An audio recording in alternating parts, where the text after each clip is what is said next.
Pastor, esse tema é fantástico, né? É uma oportunidade excelente da gente trazer aí uma direção para o coração das pessoas, porque nós vivemos num mundo que cada dia caminha mais para isso, não é? Porque a gente só ouve falar de mensagens que divulgam o individualismo, você dá conta da sua própria vida, de você não depende de ninguém, não precisa de ninguém. Então o isolamento tem feito parte desse mundo. Agora, a solidão, ela é um estado mental, é um estado mental de isolamento, porque, como o pastor já falou aqui, você pode estar junto com pessoas e sentir só. É a sensação de você estar separado, não estar incluído, não estar pertencendo a algo. É o sentimento mesmo de se sentir rejeitado. E esse sentimento, ele leva as pessoas a se isolarem. E quanto mais ela se isola, mais ela alimenta esse sentimento. Então vai virando, uma coisa vai alimentando a outra. E tem pessoas que elas se sentem sozinhas numa festa, elas se sentem sozinhas dentro da própria família. Eu trato de muitas pessoas que elas são completamente isoladas dentro da família. É um prejuízo, assim, absurdo na saúde em vários sentidos, inclusive na cognição. Há um declínio cognitivo das pessoas. Elas param de conversar, elas param de trocar. Então há uma regressão e tem mais probabilidade de ter Alzheimer também. Além de outras questões, como até a tendência a ter mais inflamação, a ser mais vulnerável a vírus. Então tem uma série de prejuízos realmente, como o pastor já falou, uma série de prejuízos que faz com que a gente agora fique alerta, né? E a gente vai poder falar aqui durante o programa, algumas coisas que é possível fazer para evitar essa solidão e saber, e as pessoas ficarem em estado de alerta para não se conformar com isso. Porque uma coisa que eu percebo, você sabe que eu trabalho muito com a questão de narcisismo, depois eu vou até no final falar sobre isso, mas as pessoas têm ficado muito desiludidas com as outras. Há muita frustração, muita decepção nos relacionamentos. Então, quando uma pessoa se decepciona, ela se fecha e acha que o mundo é mau e que as pessoas são todas ruins, e elas acabam, para se defender da dor, elas se isolam. Para não sofrer de novo aquela mesma experiência, ela tende a se isolar. Só que ela se afasta de uma dor e cai numa outra dor, que é a dor do isolamento e a dor da solidão, que também traz malefícios. Então, é possível aprender a se relacionar, mas não dá para evitar as consequências de uma vida solitária, onde você não compartilha, não troca, não tem essa comunhão e essa afetividade. Mas a gente vai caminhando aqui para ajudar as pessoas a lidarem com isso. Nós estamos promovendo aí um grande número de pessoas com esse sentimento por causa da tecnologia? Fica mais fácil com a tecnologia do que se relacionar pessoalmente, né, não pastor? É? Pois é, porque a ideia é essa, porque talvez seja esse aí um grande caminho para a geração futura, né, doutora? Isso também é. Existe uma preocupação em alguns países onde onde os jovens são mais isolados, que eles evitam relacionamentos. Então há uma preocupação com o futuro, como é que vai progredir essa geração para uma próxima geração se os jovens não querem se relacionar? Porque fica muito mais fácil você se relacionar com uma pessoa virtual. Você não gostou do que ela fala, você deleta. Ela te aborreceu, você isola. Então, facilita muito. E as pessoas, né? O pastor Níger falou sobre autoestima. É muito importante isso. Porque essa questão implica muito na escolha da pessoa de viver num mundo virtual. Porque no confronto, no relacionamento tete a tete, no relacionamento pessoal, você tem que aprender a lidar com as situações complicadas, você tem que aprender a lidar com as diferenças e você tem que lidar com as suas questões pessoais. E a autoestima, ela influencia muito nisso, porque no mundo virtual você constrói o personagem que você quer, que você sabe que vai ser aceito. E no pessoal, junto com alguém, vai ser refletido quem você é. Então as pessoas não dão conta disso quando elas não se sentem bem com elas mesmas. Elas não acreditam que você é amada, aceita, reconhecida. Então é muito mais fácil construir um personagem, apresentar ele, ter milhares de amigos no Facebook e ser quem você construiu para ser. Mas isso causa uma frustração muito grande, porque no fundo, essa pessoa sabe que ela não é amada. Quem é amada é o personagem que ela criou. Então é uma doença que vai progredindo, não é? É uma doença que vai se arrastando. E a gente precisa cuidar disso. A gente pensa nas causas disso, nos problemas de hoje, a gente pode ligar isso, por exemplo, à viuvez, a perda de um casamento, a perda do emprego, que a pessoa se sentiu insegura, mas tem muitas questões ligadas à própria infância da pessoa que leva a isso. Crianças que foram muito rejeitadas na infância, que foram muito isoladas, que não tiveram o apoio, o amor, o reconhecimento de pai e mãe, elas não acreditam que ninguém no mundo vai gostar delas. Então a tendência delas é isolar. E como foi dito aqui em algumas passagens bíblicas, Deus, quando criou o homem, ele disse: não é bom que esteja só. E essa solidão não se refere só a um casamento, não. Deus mesmo falou que a solidão não era uma coisa boa, não é? E Deus é Deus Pai, Filho e Espírito Santo. E a maior desespero de Jesus foi sentir a solidão, afastado de Deus. Então o próprio Deus não está sozinho, não é? Então a gente precisa tratar disso com muita atenção e muito carinho. Qual é a causa da solidão? Por que tem gente que sofre de solidão, hein, doutora Elizabeth? Então, algumas pessoas são mais propensas à solidão do que outras, né? Como eu falei antes, às vezes existem fatos reais hoje, como a perda de uma pessoa, a viuvez, desemprego, muda para outro país e é difícil de construir relacionamentos. Existem várias causas, mas existe uma causa que é importante a pessoa procurar saber, que é a experiência de vida dela, não é? São traumas de infância, porque a gente falou aqui no bloco passado sobre reações que as pessoas têm antecipadamente. O pastor Níger contou a experiência da pessoa que já reage mal antes de chegar. Então, isso é uma dificuldade que ela já traz com ela. Isso é um mecanismo de defesa que a pessoa tem inconsciente, ela nem sabe que está fazendo isso, para evitar uma dor que ela já espera que vai acontecer. Então ela não tem acesso a essa informação. Por isso que é muito importante a pessoa fazer uma terapia para entender, porque senão ela vai justificar e encontrar razões no ambiente dela. Ela vai dizer que as pessoas da igreja não são, nesse caso aí, né? Que as pessoas não são afetivas, que não são simpáticas, que não são agradáveis, enfim. É importante para essa pessoa entender isso, que ela tem que descobrir que isso é um mecanismo de defesa, ela precisa cuidar disso para ela romper isso. Como essa informação, ela também é muito valiosa para as outras pessoas, pastor. Para quem convive com pessoas muito trancadas, muito fechadas assim.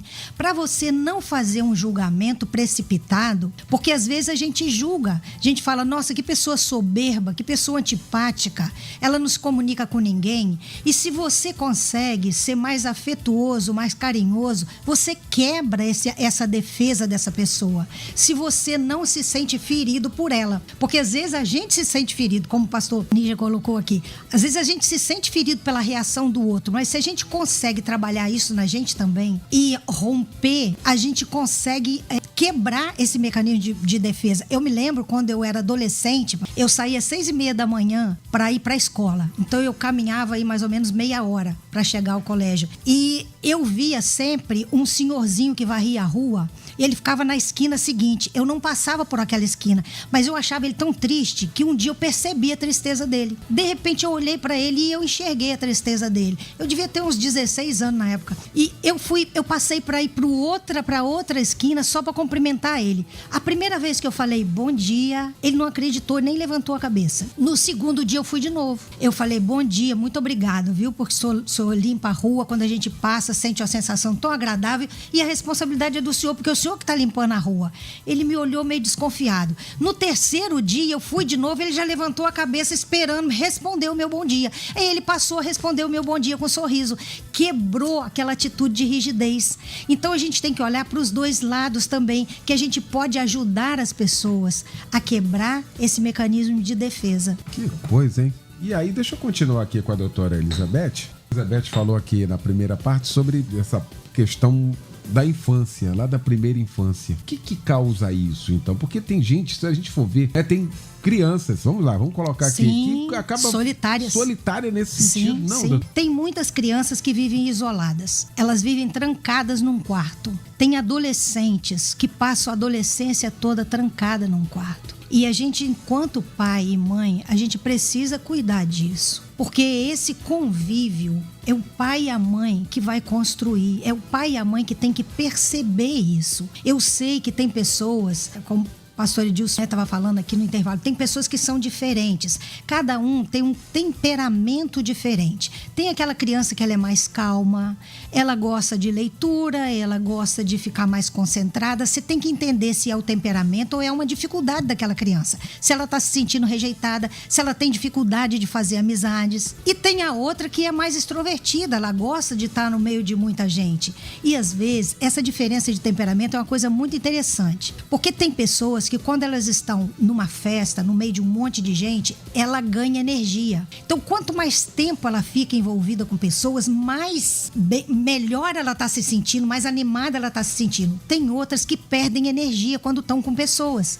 Então, elas até gostam, mas elas têm um tempo para isso. Elas vão ficar nessa festa, mas ela vai ficar por um tempo. Quando ultrapassou o limite dela, ela começa a se sentir incomodada. Aquilo vai sendo desgaste estar com pessoas. Então, a gente tem que diferenciar aqui o que é uma defesa psicológica por medo de uma rejeição que essa pessoa sofreu na infância e até onde existem algumas características que são do próprio temperamento da pessoa. Por isso, pastor, a gente precisa se conhecer. Por isso, a gente precisa olhar pra gente. Não adianta só tentar entender quais são as regras de relacionamentos como se isso fosse uma coisa técnicas de se relacionar com as pessoas. A gente precisa olhar pra gente mesmo, entender quais são as nossas dificuldades, as nossas características pessoais, porque é no autoconhecimento e no conhecimento do alto, porque Deus nos ajuda a saber quem nós somos, é que a gente vai conseguir se relacionar melhor com a gente mesmo, com Deus e com as pessoas. Eu lembrei de uma paciente que eu tive, que ela ficou depressiva, não é? Porque ela aposentou, o marido morreu e os 2 filhos se casaram e foram morar em outro lugar. Então ela ficou sozinha.